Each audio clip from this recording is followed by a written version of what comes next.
আমরা সকলেই জানি গঙ্গা জল বাড়িতে বোতলজাত করে রাখলে নষ্ট হয় না। আবার অন্যান্য জল যদি রাখা হয় তাহলে সেটা কিছুদিনের মধ্যেই নষ্ট হয়ে যায় বা রং পাল্টে যায়। কিন্তু কেন? অনেকে বলেন জলে ব্যাকটেরিওফাজ নামে একটা ভাইরাস আছে, যার জন্য এটা ঘটে। আবার অনেকে অন্যান্য কারণের কথাও বলেন। কিন্তু প্রকৃত কারণ কি? না এর কোনো আধ্যাত্মিক কারণ আছে? এটি এমন একটি রহস্য যা প্রাচীনকাল থেকে মানুষকে অবাক করে আসছে। ধর্মীয় বিশ্বাস, বৈজ্ঞানিক কারণ এবং ঐতিহাসিক তথ্যের মিশ্রণে এই বিষয়টি আজও মানুষের মনে কৌতূহল জাগায়। আসুন বিস্তারিত জানি গঙ্গা জলের রহস্য সম্পর্কে। ভিডিওটা ছোট্ট, প্রথম থেকে শেষ পর্যন্ত দেখুন।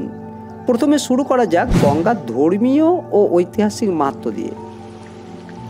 গঙ্গা নদী হিন্দুদের জন্য কেবল একটি জলধারা নয়, এটি তাদের জীবনের অপরিহার্য অংশ। গঙ্গাকে দেবী রূপে পূজা করা হয় এবং এটি বিশ্বাস করা হয় যে গঙ্গার জল আত্মাকে শুদ্ধ করে এবং পাপ মোচন করে। হিন্দু পুরাণ অনুসারে মহারাজ ভগীরথ কঠোর তপস্যার মাধ্যমে গঙ্গাকে স্বর্গ থেকে মর্তে আনেন। তখন থেকেই গঙ্গা জল পবিত্র বলে গণ্য হয়। শাস্ত্র অনুযায়ী গঙ্গা জলে স্নান করলে পাপ মোচন হয়। মৃত ব্যক্তির আত্মার শান্তির জন্য গঙ্গা জল মুখে দেওয়া হয়। এটি এমন এক বিশ্বাস যা যুগ যুগ ধরে মানুষের কাছে প্রচলিত হয়ে আসছে।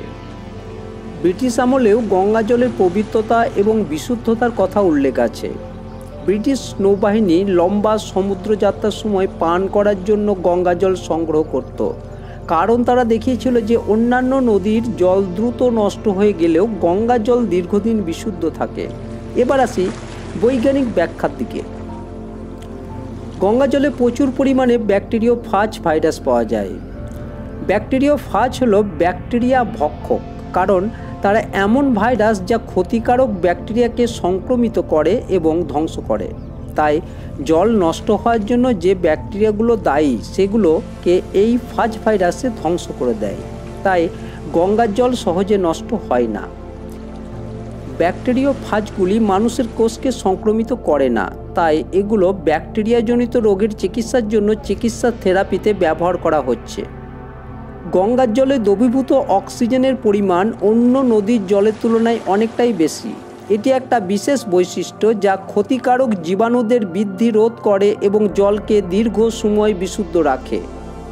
হিমালয় থেকে নেমে আসা গঙ্গা জলের প্রাকৃতিক খনিজ পদার্থে প্রাচুর্য রয়েছে। এই খনিজ পদার্থ ব্যাকটেরিয়া বৃদ্ধি রোধ করে এবং জলের গুণগত মান অক্ষুণ্ণ রাখে। গঙ্গা নদীর একটি শত শুদ্ধিকরণ ক্ষমতা রয়েছে। এর স্রোত এবং গভীরতা এমন যে এতে থাকা জৈব পদার্থ খুব দ্রুত নষ্ট হয়ে যায়, ফলে দূষণ সত্ত্বেও গঙ্গা জল দীর্ঘদিন বিশুদ্ধ থাকে। হিন্দু ধর্মে গঙ্গা জল শুধু শারীরিক শুদ্ধিকরণের জন্য নয়, আত্মিক শুদ্ধির জন্য ব্যবহার করা হয়। গঙ্গা জল প্রতিটি পূজা পার্বণ, যজ্ঞ এবং আচার অনুষ্ঠানে অপরিহার্য। এটি বিশ্বাস করা হয় যে গঙ্গা জল ব্যবহারে সমস্ত পাপ মোচন হয়, এমনকি মৃত্যুর সময়ও গঙ্গা জল মুখে দিলে আত্মা মোক্ষ লাভ করে। ধর্মীয় বিশ্বাস অনুসারে গঙ্গা জলে স্নান করলে বিভিন্ন রোগ দূর হয়। বিশেষ করে ত্বকের রোগ নিরাময়ের জন্য এটি খুব উপকারী বলে মনে করা হয়। গঙ্গা জলের গুরুত্ব প্রাচীনকাল থেকে স্বীকৃত। হরপ্পা সভ্যতা থেকে শুরু করে মুঘল, ব্রিটিশ আমল পর্যন্ত গঙ্গা নদী ভারতের অর্থনীতি, সাংস্কৃতিক এবং জীবনযাত্রার কেন্দ্রবিন্দুতে ছিল। গঙ্গা তীরবর্তী অঞ্চলে বহু সভ্যতা গড়ে উঠেছে। কৃষি, বাণিজ্য এবং দৈনন্দিন জীবনের জন্য গঙ্গার জল ছিল অপরিহার্য। ব্রিটিশরা তাদের গবেষণা আবিষ্কার করেছিলেন যে গঙ্গা জল দীর্ঘ সময় সংরক্ষণের পরও বিশুদ্ধ থাকে। এটি তাদের কাছে এক ধরনের প্রাকৃতিক বিস্ময় বলে মনে হতো। গঙ্গার জল এখনও সারা বিশ্বে হিন্দুদের কাছে অত্যন্ত পবিত্র। গঙ্গা জল বোতলজাত করে বিক্রয় করা হয় যাতে এটি পৃথিবীর যে কোনো প্রান্তে পৌঁছে যায়। যদিও গঙ্গা নদীর দূষণ আজকের দিনে একটা বড় সমস্যা, তবুও এর জল এখনও বৈজ্ঞানিকভাবে অনেক ক্ষেত্রে বিশুদ্ধ। এটি আমাদের স্মরণ করিয়ে দেয় প্রাকৃতিক এই বিশেষ উপহারের গুরুত্ব এবং সংরক্ষণে আমাদের ভূমিকার কথা।